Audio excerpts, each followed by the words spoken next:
নমস্কার।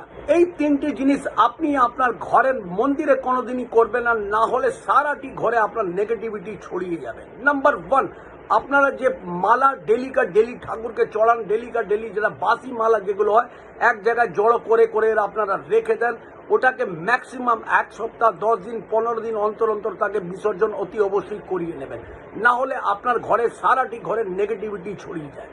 নাম্বার 2 হলো, আপনারা চেষ্টা করবেন আপনার পূর্বপুরুষ বা আপনারা যাদের পূর্বপুরুষ গত হয়ে গেছেন তাদের ছবি মন্দিরে কোনোদিনই রাখবেন না। তাদের ছবি যদি আপনারা রাখেন, আপনার বাড়ির সাউথ ওয়েস্ট দক্ষিণ পশ্চিম দিকে আপনি ওখানে রেখে দেবেন। নাম্বার 3 হলো যে মূর্তি, আপনি আপনার মন্দিরে কোনোদিনই মূর্তি মানে প্রাণ প্রতিষ্ঠা কোনোদিন পুরোহিত থেকে দিয়ে করাবেন না। আপনি ছবি রাখুন, মূর্তি ম্যাক্সিমাম 2.5 থেকে 3 ইঞ্চির মূর্তি রাখুন আপনার বাড়িতে, দেখবেন আপনার বাড়িতে সর্বদা পজিটিভনেস আসবেই আসবে। এই উপায়